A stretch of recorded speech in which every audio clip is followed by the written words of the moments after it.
સુરત શહેરની ડિંડોલી પોલીસે ગાંજા સાથે એક ઇસમને ઝડપી। નો ડ્રગ્સ ઇન સુરત સિટીના અભિયાનને સફળ બનાવવા માટે સુરત શહેરના વિસ્તારમાં નશીલા પદાર્થોની બદીને સદંતર નેસ્ત નાબૂદ કરવા માટે યુવા વર્ગને નશાને રવાડે ચડતા અટકાવવા,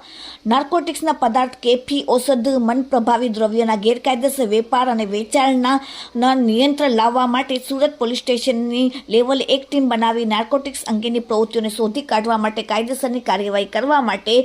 ડિંડોલી પોલીસ સ્ટેશનના સૂચના અને માર્ગદર્શનથી ડિંડોલી પોલીસ સ્ટેશનના સર્વે સ્ટાફના માણસો જ્યારે પેટ્રોલિંગમાં હતા ત્યારે અંગત બાતમીના આધારે રેડ પાડીને સુરતના ડિંડોલી સેન્ટોસા એન્કલેવમાં રેરુકા ગેરેજની આગળ જાહેરમાંથી એક ઇસમને વનસ્પતિજન્ય માદક પદાર્થનો ગાંજો 0.96 કિલોગ્રામ ₹4,800નો અન્ય મુદ્દામાલ મળીને કુલ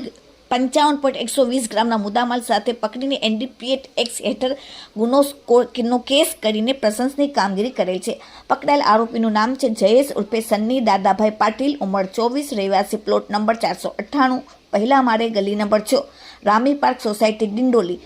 અને મૂળ વતન જલગાંવ, મહારાષ્ટ્રવાળાને ઝડપીને તેની પાસેથી વનસ્પતિજન્ય માદક પદાર્થ ગાંજો 0.096 કિગ્રામ, ₹4,800નો મોબાઈલ ફોન નંબર ₹1, ₹5,000નો રોકડા ₹10,320 અને અન્ય મુદ્દામાલમાં એક મોપેડ ₹35,000નો કબજે કરવામાં આવેલ છે। Bureau report, daily India TV.